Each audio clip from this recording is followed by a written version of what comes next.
Bonjour à tous, bienvenue sur boursetechnique.com. Nous sommes le 24 mars 2018.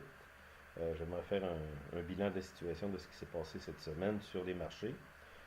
On a eu des soubresauts assez importants sur le Dow Jones, sur le Standard Poor's, également sur l'or qui a vraiment tenu le coup malgré tout ce qu'on a eu comme cassure à la baisse sur les principaux indices et même sur les indices européens, chinois, asiatiques, le reste des indices mondiaux. On a reçu vraiment le coup de tonnerre.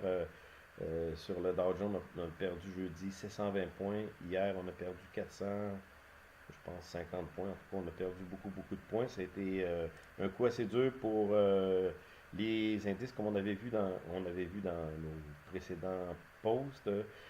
On avait senti cette pression de vente qui arriverait bientôt, puis c'est ce qui est arrivé. On a vu le Dow Jones casser une longue, longue tendance à la hausse au niveau des prix, mais aussi surtout au niveau des indicateurs tels le RSI et le MAC.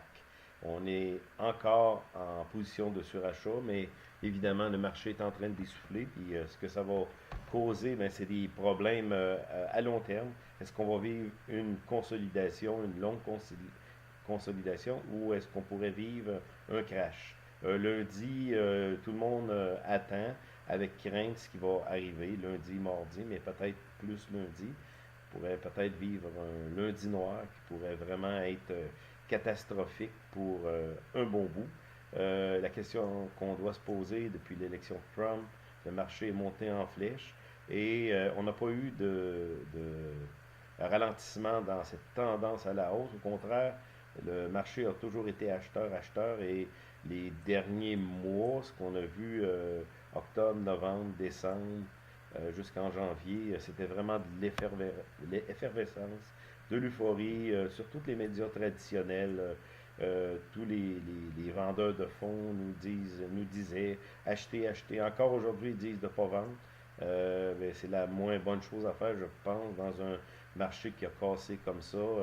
On est dans une situation vraiment précaire. Il est peut-être trop tard pour vendre. Aussi, vous parlez rapidement de la bulle du Bitcoin qui a résisté. C'est un peu à cause du dollar américain. Mais c'est en situation précaire et moi je crois qu'on va encore aller plus bas pour le futur.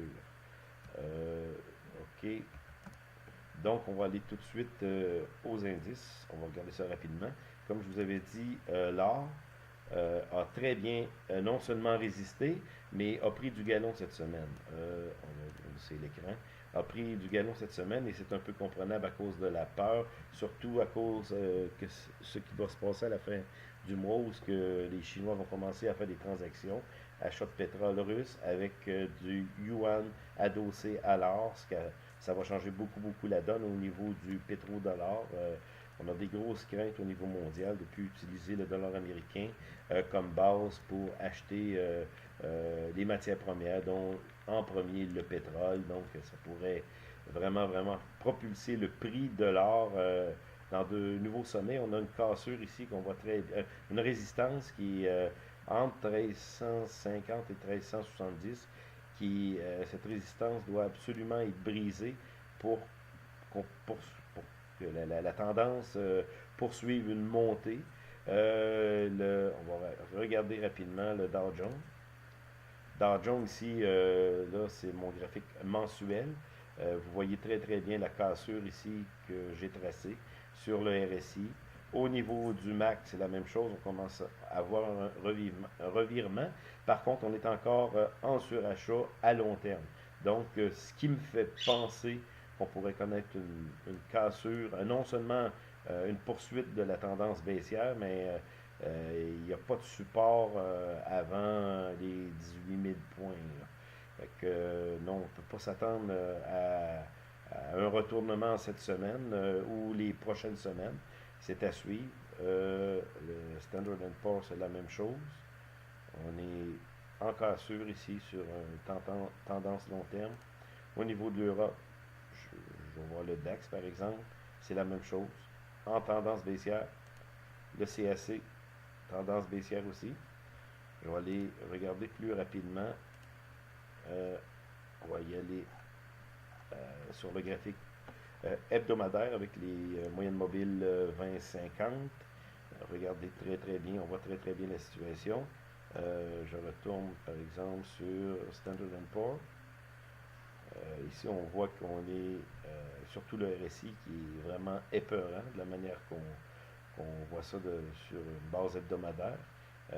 On voit très bien au niveau du MAC aussi, on a un croisement vers le bas et il n'y a rien qui semble nous indiquer un revirement.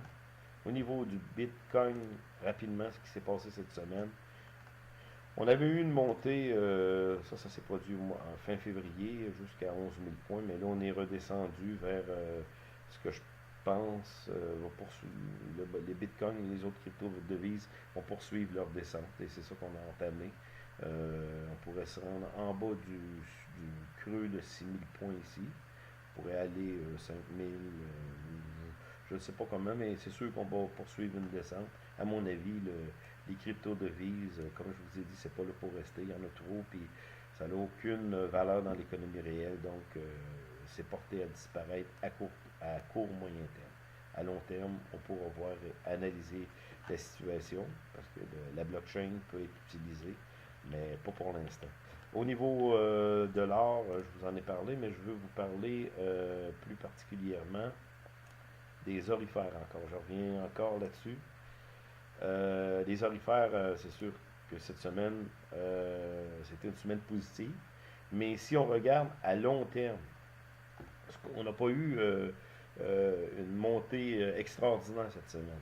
La seule indication que j'ai qui me porte à croire que les orifères pourraient exploser, c'est dû au fait qu'ici on a un canal descendant. On voit très très bien. Je vais vous dessiner ça rapidement. Canal descendant, comme ça. Comme ça. Le canal descendant.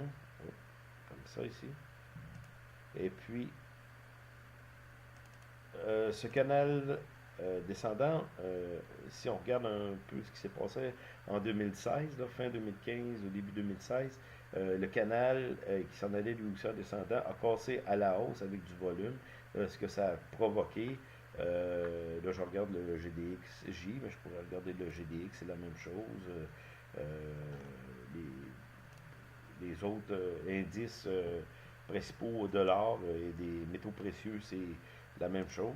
Le canal ici devrait être cassé très très bientôt et ce qui se produit habituellement lorsqu'on sort une longue consolidation comme ça, c'est une explosion vers la hausse. Et ici sur le RSI, c'est ce qu'on voit. Je vais mettre ça comme ça ici. Ça va vous donner une meilleure idée. On va mettre ça comme ça. On voit très très bien ici que la tendance sur le RSI qui était bien baissière est en train de probablement voir un revirement. On a ici une divergence à la hausse. Donc, ce qui peut se passer dans les prochaines semaines, c'est une explosion vers la hausse au niveau des orifères, des argentifères. Je voudrais vous parler aussi rapidement, en terminant, de... ok, on va le mettre ici. C'est First Majestic, qui est une entreprise argentifère qui a des finances très très saines. C'est Kate Neumeyer qui se trouve être le président, quelqu'un de très dynamique, qui ont fait beaucoup d'investissements, qui ont assaini vraiment leurs finances. Donc, c'est une entreprise qui pourrait, dans le domaine de l'argent, argentifère, qui pourrait vraiment, vraiment nous surprendre. Ce qui est arrivé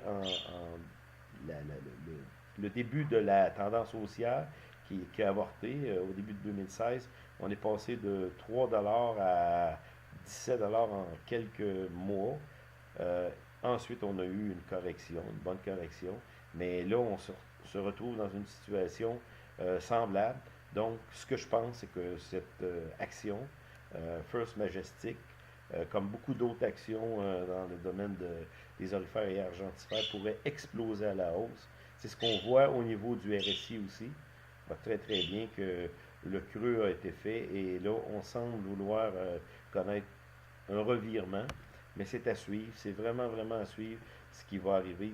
Quelqu'un qui veut être prudent peut attendre encore, mais les fonds, les bases au niveau autant des orifères, des argentifères, et à cause de tout le contexte, les autres secteurs sont complètement en déroute. Il y a peut-être le pétrole qui continue à monter, mais orifères, argentifères, c'est des secteurs qu'on doit considérer, qui vont probablement résister à la baisse, dû au fait que l'or va connaître probablement aussi des montées assez spectaculaires les prochaines semaines, les prochains mois, et qu'on devrait retourner en tendance haussière.